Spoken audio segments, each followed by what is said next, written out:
everyone. Welcome back. I'm glad you stay tuned. Thanks for that. I'm Nicola Balzipe. I was already your host earlier this morning, introducing the little welcome from our CEO and our Chief Strategies Transformation Officer. And now I'm very happy to welcome you to our next and keynote panel. Together with the leading association, credit management, treasury associations in Europe, I'm welcoming you to a lively, impactful, and I believe very European discussion in terms of the impact of the Corona crisis in a European context. I have with me, and this comes in alphabetical order, due to the names of the associations. I have with me from the AFDCC, Eric Latreuille, and I have with me from the AITI in France, AFDCC in France, Eric Latreuille, from the AITI in Italy, Fatima Carbonara, from the CICM in UK, Sue Chapple, from Callisto Grand in Central and Eastern Europe, Mark Harrison, and from the VVCM in the Netherlands, Casper Sonnega on this panel.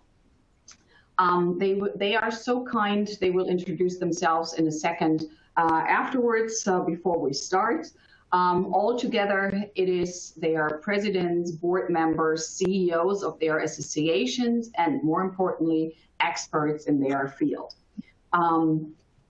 Ladies and gentlemen, may I invite you to have a quick round robin to introduce yourself, and I would suggest to stay in the alphabetical order. I apologize to the ladies. I would usually say ladies first, but let's stay in the alphabetical order of the associations. Eric, would you like to introduce yourself to our audience?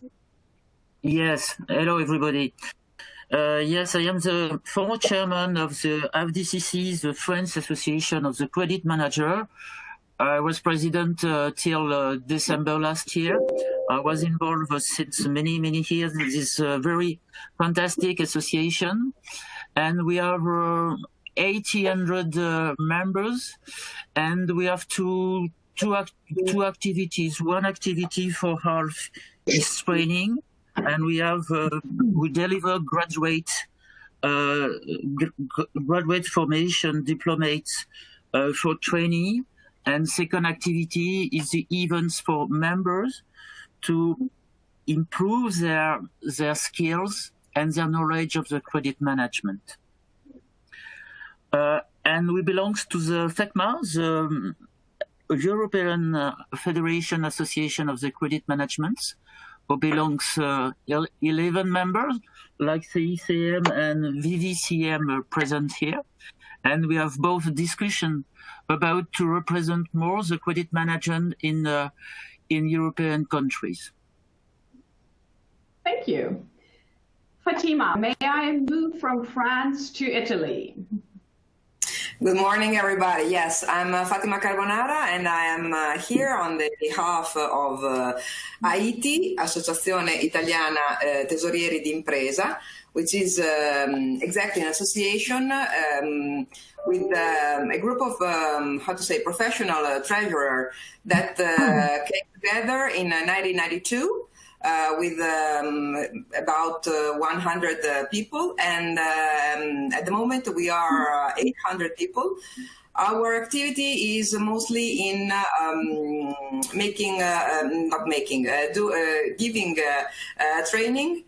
We are also certified by TÜV as a quality system, and to speak with all institutions like Banca d'Italia, National Bank, and university, and so on. So we try to do our best for our members to have always news, innovation, and all the technical issues that could be really useful to their job and to their working days, how to say. Thank you so much. I'm coming from Bologna, Italy. Thank you, Fatima. Sue, over to the island, into the UK. Good morning and thank you. Morning, everyone. I'm Sue Chapple. I'm the Chief Executive of the Chartered Institute of Credit Management.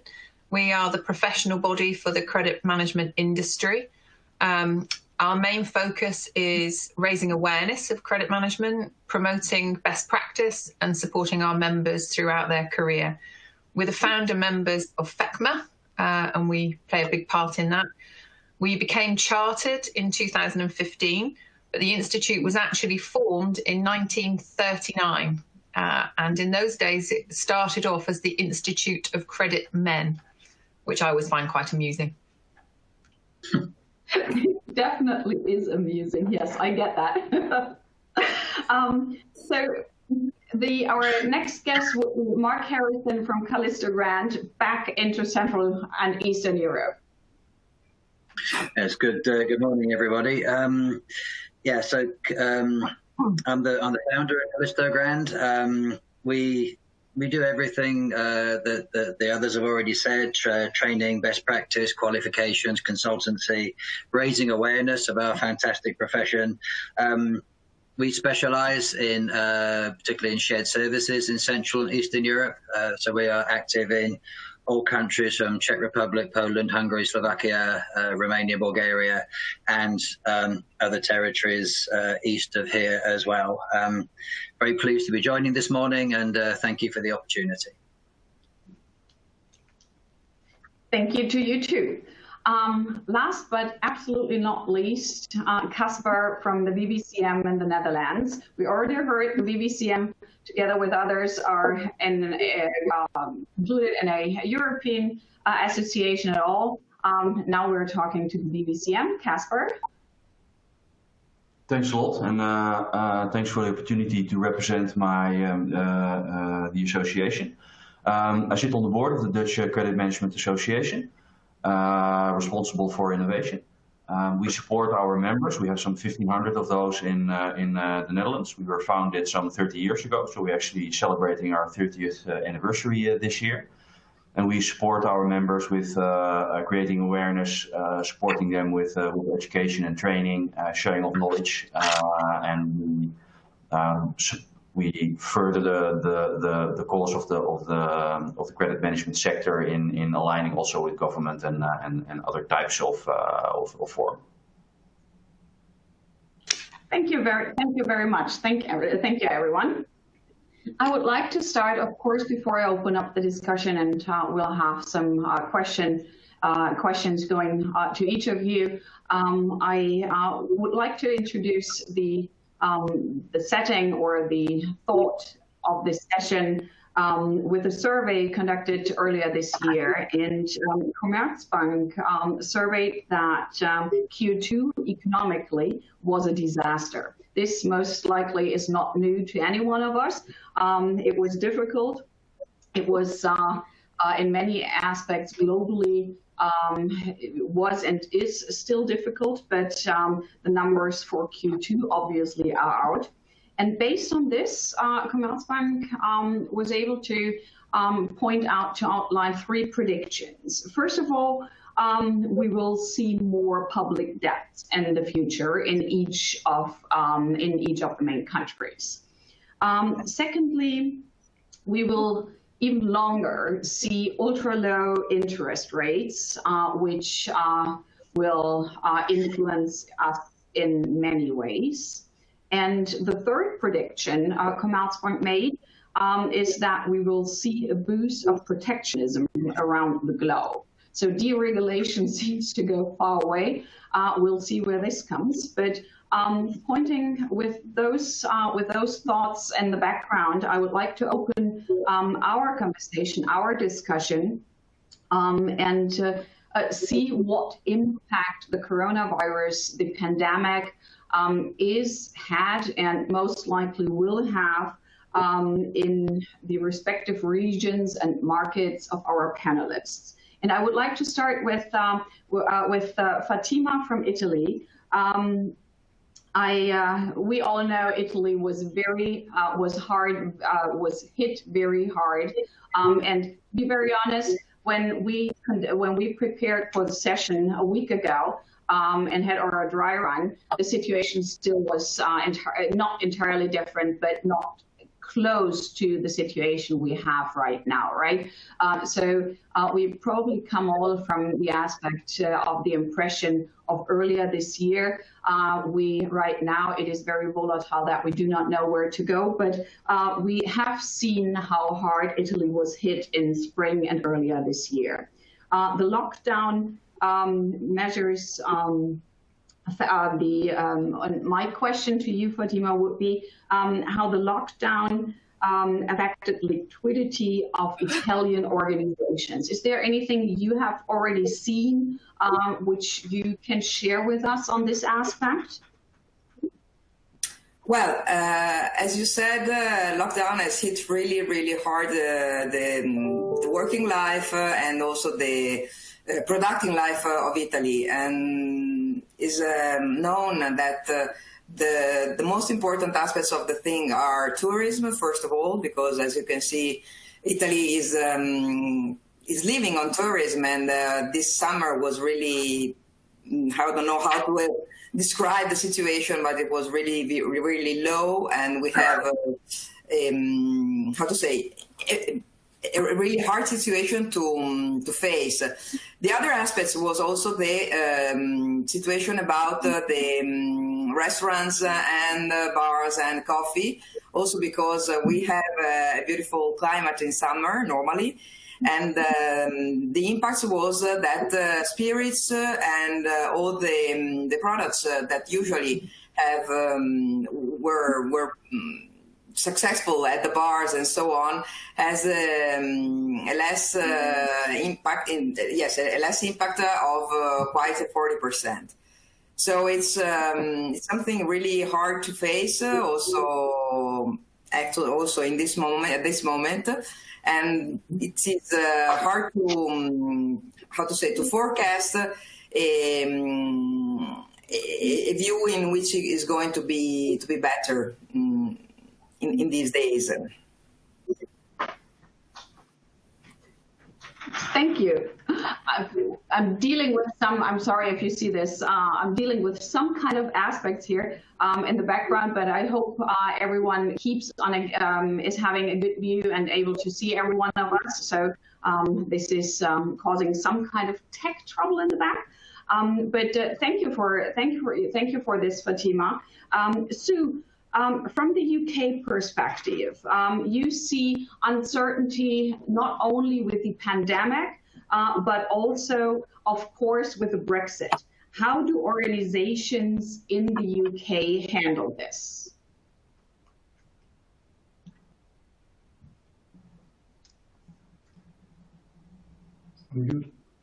I think, Sue, you are on mute, if I'm not mistaken.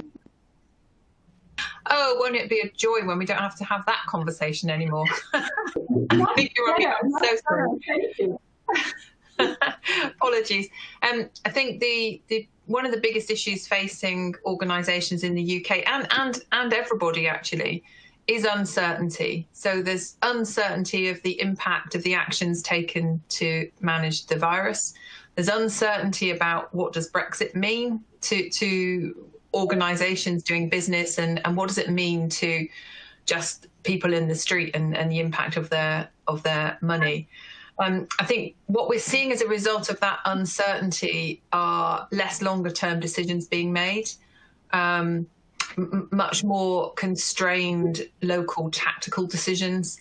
Organisations are showing a little bit more nervousness about longer term investment, longer term thinking. Those are the main things. I think really it's about the uncertainty. So as soon as there is some certainty, it almost matters not what that certainty is. It's just the certainty that's required. So the uncertainty is the one thing that is certain? Yes, exactly. Well, that doesn't sound very very positive, but we will see. Eric, I would like to move over to you, and of course, ladies and gentlemen, please do feel free to step in and add a view if there's anything you would like to add on your predecessors here. Eric, sorry. I was just going to say, before we move on, I think that, it's very easy to think it's all gloom and doom. It isn't all gloom and doom. Some organizations are doing very well.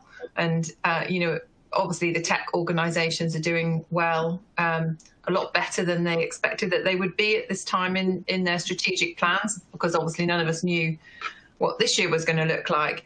But also one of the things that's really taken an uptick since July in the UK, when people were allowed to go away and stay overnight, and clearly overseas travel was not allowed, coupled with the most fabulous summer, accommodation in the UK, tourism in the UK has really picked up. And a lot of organisations are saying that they have almost caught up with where they expected to be this year. Now, they need to extend the season as far as they can in order to do that. But I do think it's we mustn't get sucked into thinking that the whole thing is negative and the world's ending. We do have to keep some perspective of positivity.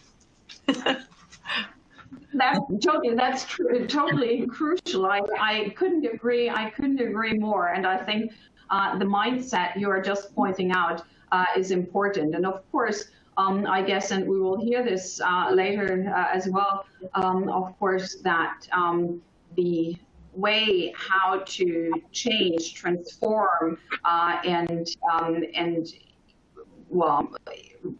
update your business model to adopt the current situation, I think is crucial. And we see this as well, is crucial to survive or to be a successful participant of this situation. But if we look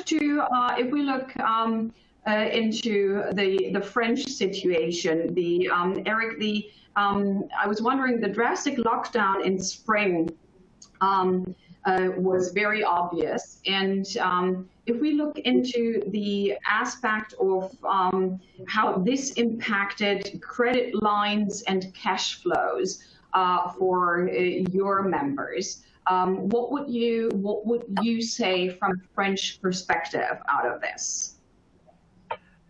Yes, it was situation was a little bit strange during the lockdown, because at this time there were no big problems of recovery of collection, because of course there are no level of invoice and no problem of due date to be collected. And the firm were expected to know what it will be the good organization after.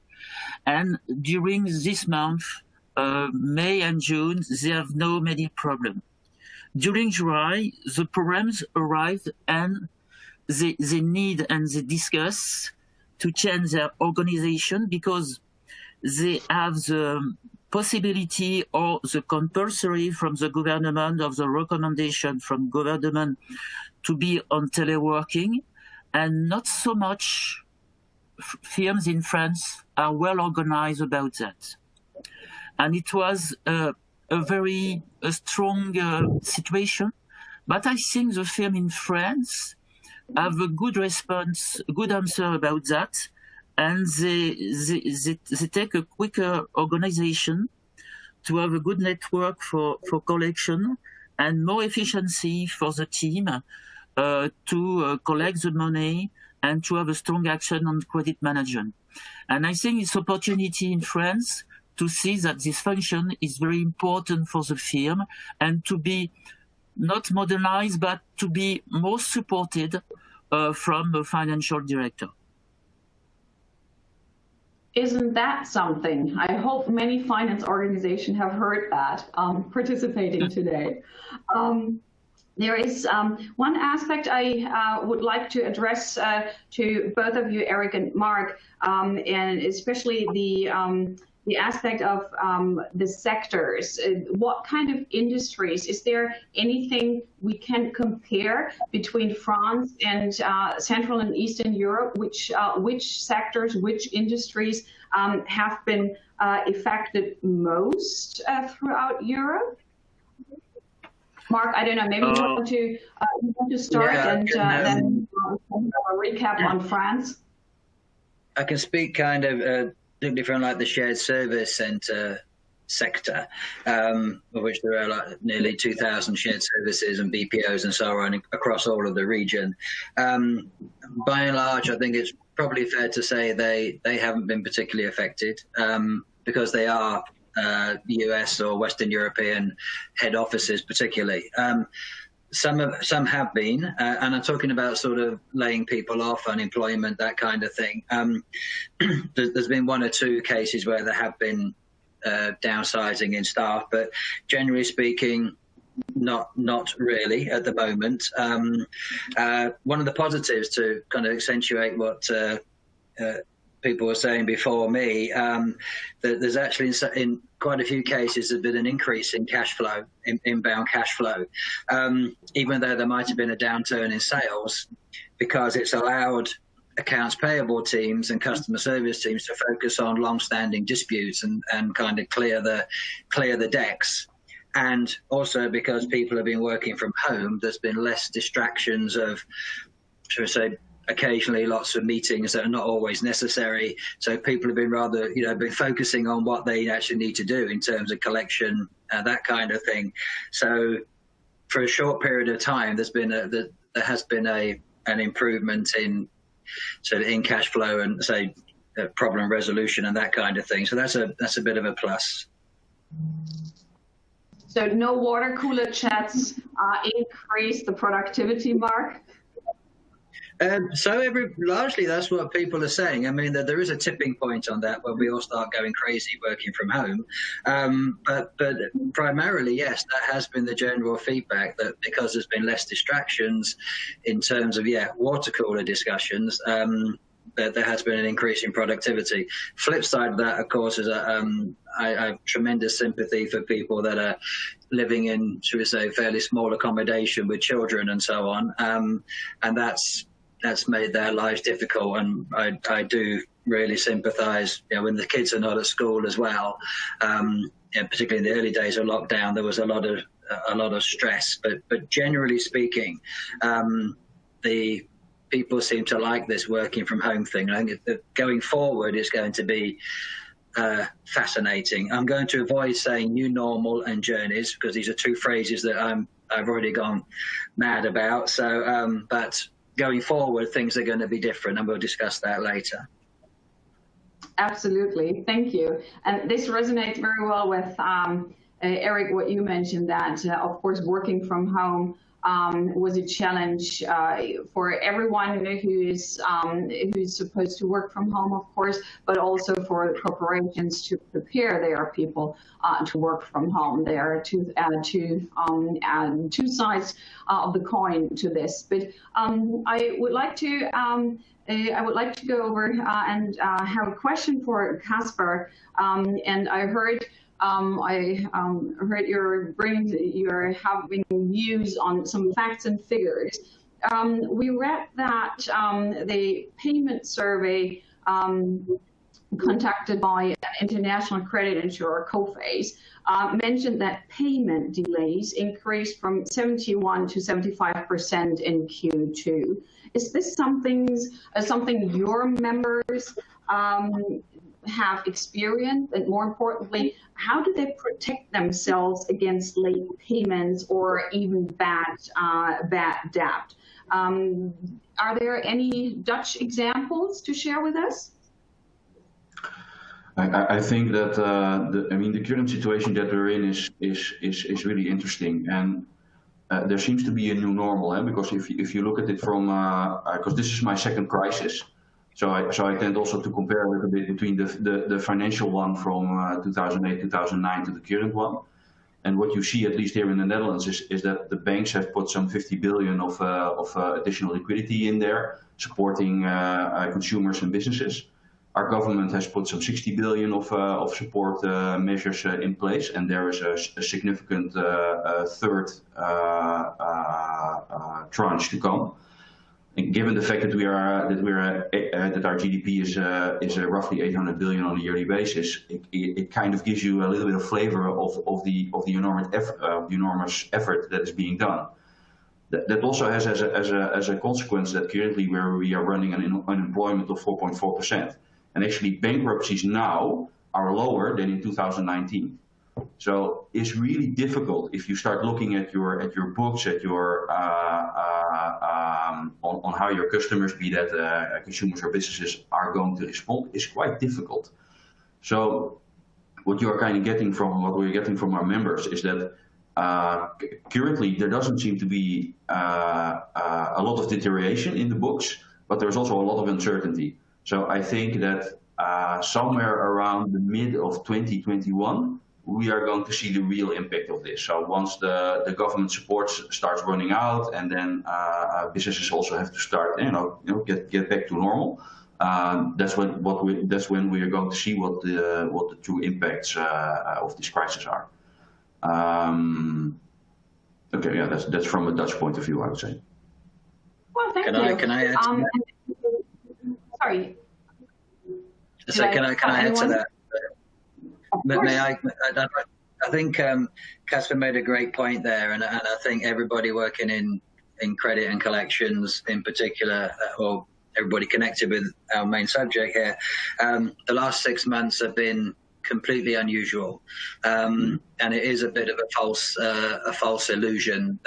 As soon as the government protections and support are removed, there's a lot of companies that are distressed right now, but they're not particularly showing it because they are being supported from various schemes. And also there's like a kind of a moral obligation for debt collection companies not to do what they normally do.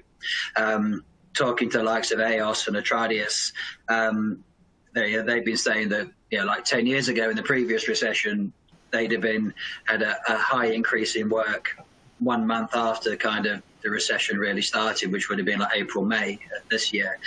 But they're kind of expecting their peak work to come kind of now, as the government supports are starting to be eased, or it might even be later if the government supports are extended. So it's I think everybody working in collections, even though they might be seeing things carrying on as normal, got to be really aware, because it's not normal at all. It's it's like walking on ice, and 1 minute we're gonna drop through it. I totally agree with that, Mark. And I think one of the things that we've seen very clearly in the UK, and I think it's been replicated across globally, is that the stimuluses that global governments have put into the economy equals 17% of global DP. There's a lot of money swirling around. There's a lot of liquidity.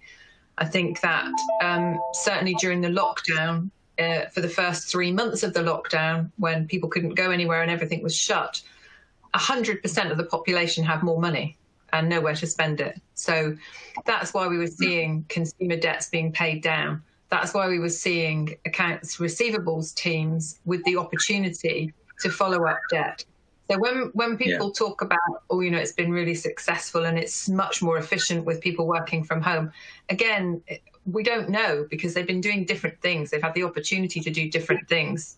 There's a lot of cash in the markets at the moment. And as both Mark and Casper have said, once that all starts to filter away, then we will really see what's happening across everything, across which organisations are going to fail, and there will be some surprises in there, because there always are, and how efficient really is it having all the teams remotely.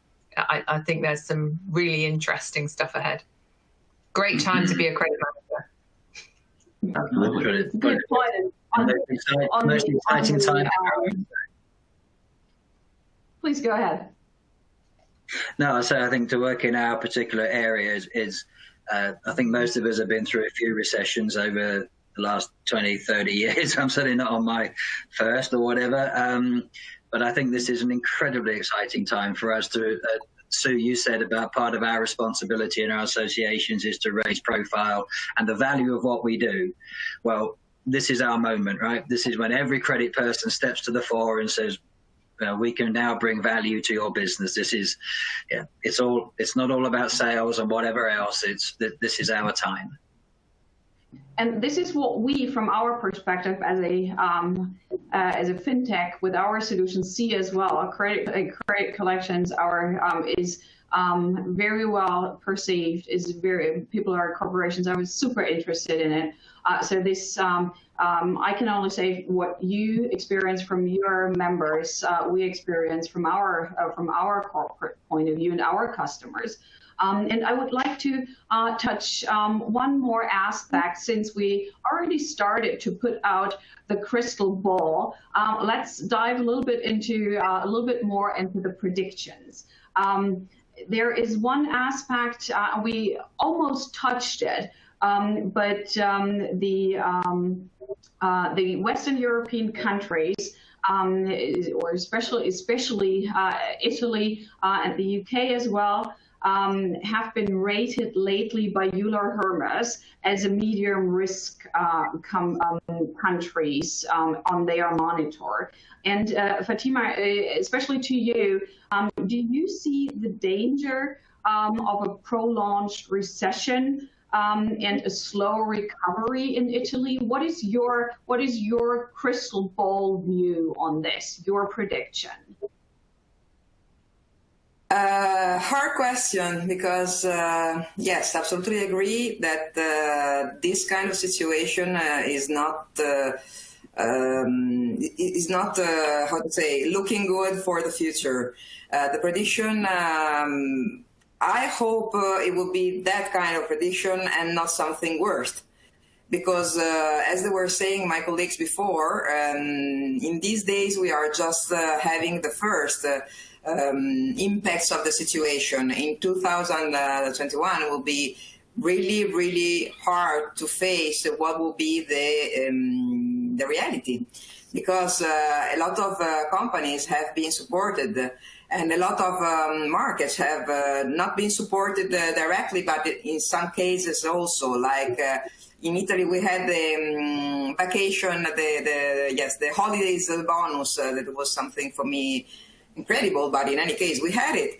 And so yes, the predictions, I hope there will be that kind of prediction and not something worse, because as we can see by now, Italy is also a let me say old country, so everything connected to the teleworking, to the connections, to the innovation, digitalizations is something really hard to be understood by our entrepreneurs, because our entrepreneurs are at the 85% more or less classic small medium enterprise, and they have very low knowledge about these kind of things. And the hard factor and the hard aspect is that they don't believe in that. So during the lockdown they have been forced to use it. But now, I don't know if it is clear, the situation, and that we have to change and to renew our business model, or at least trying to think something new, something else, something different. Is there anything that would come to your mind where you say this is what I saw in Italy that is role model for transition, role model for adapting the situation and making the best out of it? I mean, Italy, what comes to primarily to our minds is, of course, extremely nice food, a lot of travel, hospitality, accommodation, fashion, and cars, of course. Gentlemen, I apologize for that. But have you seen in Italy something you would say you hadn't expected this from a corporate or from a company to develop that way, and you can really be proud of it? I really don't know. I don't know how to answer this question, because we have few point of excellence, like startups or companies that are working together with the universities, and some incredible points of excellence and professional mood, like the one in Bari, which is connected to the aerospatial production. But there are few. They are few because I think in Italy they are not supporting all things that are changing.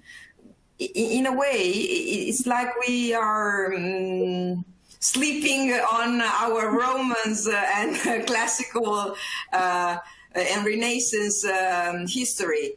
The change is the world is changed, and it's changed very quickly. And Italy is just getting a little bit hard and weird to follow that flow.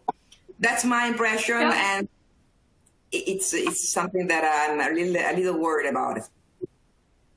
I can imagine. Thank you. Eric, in France, and I would like to move a little bit into a different topic. We heard that the Commerzbank research was talking about public debts in the future, plus ultra low interest rates.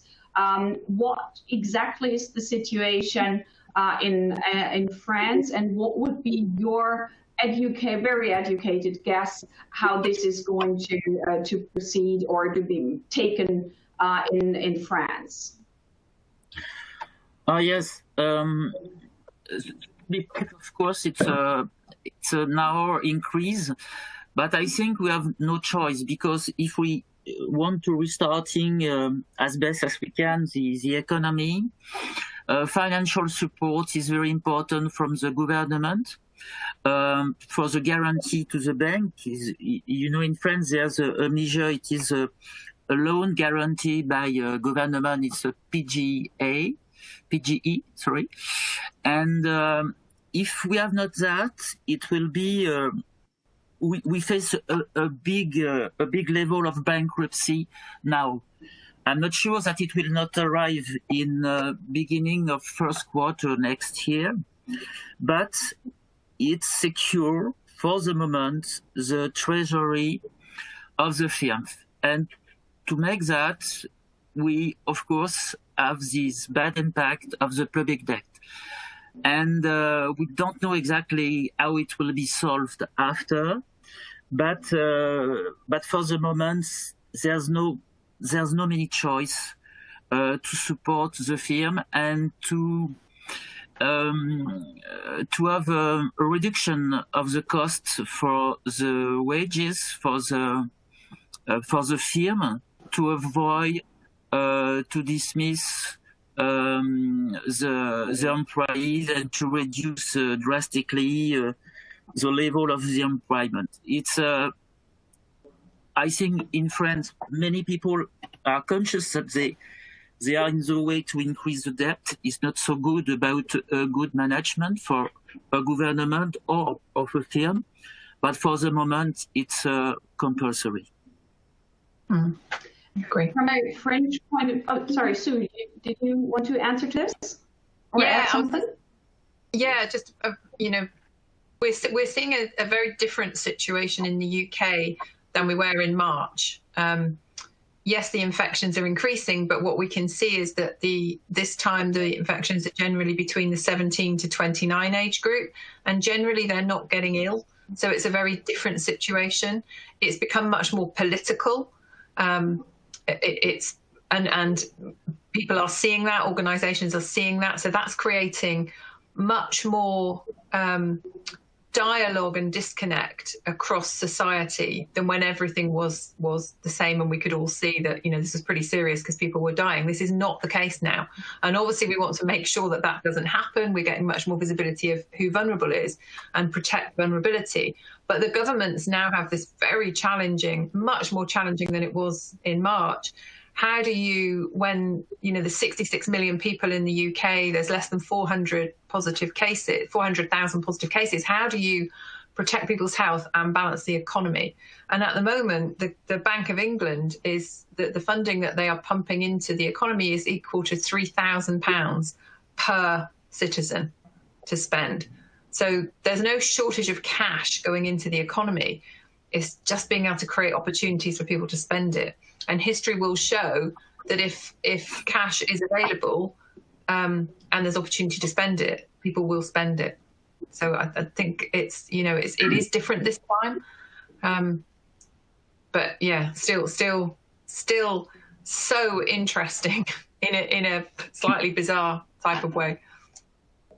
If I could follow on from that, so sorry, Nicola, can I follow on from that? Go ahead, Mark. I think as we're talking about kind of interest rates and in that area, I think the reality is that the bank base rates will stay ultra low, and could be very bad PR from every country to hike up, you know, the high profile interest rates. However, what I think is already happening and will continue to happen even more is that it's us, everybody on this in this meeting today, and everybody else is going to pay for this financing that's going on in 2020, and we're going to pay for it through pretty well everything. Is going to be, they're going to be steady increases in taxes on everything else apart from bank base rates. So you'll see corporation tax going up by 1%, VAT going up by 1%, taxes on the duties on petrol, sales taxes on houses. If 100 things all go up by 1%, this is how the money is going to return to the treasury. So, and then taking that from a corporate point of view, if there's a 1% increase in medical health, NHI or country equivalents of that, health insurance, as it is here in the Czech Republic and other countries, they're all going to go up by 1%. A lot of these costs are going to be borne by companies. So whilst interest rates won't go up directly, there's still going to be a massive impact on maintaining profit margins because everything else is going to go up. And another maybe related thing to that one of the biggest growth industries since we've all started working from home is cybercrime. So a growth industry is in security, internet security, which obviously impacts in Serrala. That's going to be a massive cost for companies as well. If we're, particularly in countries where maybe the networks are not that robust, that's going to be a huge cost. So whilst certain things look look okay at the moment, there's an awful lot of hidden costs. It's the classic iceberg kind of situation. Perfect. Very interesting. We have a few minutes left, but I would just move this question to Casper, to the Netherlands.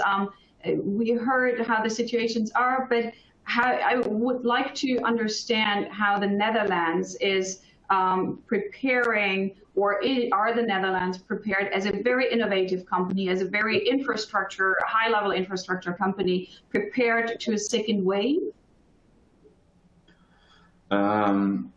Also, just to tie that into what Mark was saying, I think it's very important also to take into consideration what is your starting position as a country. Yeah? So the Dutch, as were the Germans and some of the Nordics, as far as I can oversee, we were quite below the EU threshold, governmental debt versus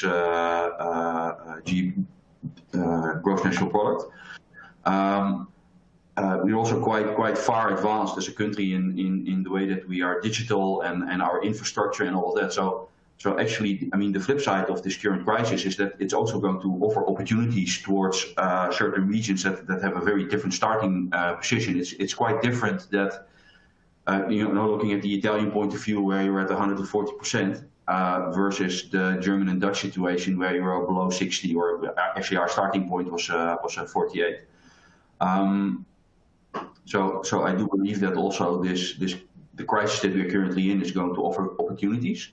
And again, also referring back to what we were saying, I mean, the current situation is quite strange. I mean, the ECB is pumping so much money into the economy that actually the spread between the German 10-year yield and the Italian one is 90 basis points. It's really strange. So it's going to be quite difficult to see how this is going to develop. But that low interest rates are here to stay. That's on the long term. Yeah, that's probably the case. But how this is going to develop country by country is going to be interesting to follow. I think I could not have found better concluding words. Thank you, Casper. Every crisis has a challenge, or every challenge and every crisis has opportunity and bears opportunities. I, for myself, would like to thank all of you very much for spending those 45 minutes with us, sharing your views. From my communication, from a marketing heart and point of view, I would suggest that we get the essence out of this session and put this in some kind of blog writing to share with more people, to share with your regions. If you would like us to do this, we definitely would like to have it, and I'm happy to take the lead on this. To me, it was super interesting. I hope this was absolutely not the last time we had the opportunity to welcome you on a joint panel. Stay tuned. I can only invite you to stay with us during the day on our Serrala User Summit. And for everyone at the monitors attending this session, I would like to invite you to move on and watch our future in tech trends in finance, the future in finance and tech trends, together with our CTO, Konstantin Hübner, and our and Vishal Avasti from our North American unit. Thank you for attending. I hope you enjoyed the day. We are very happy to have you here. Thank you. Thanks to the rest of Europe. Thank you. Thanks a lot. Bye-bye. Thank you. Very much. Bye.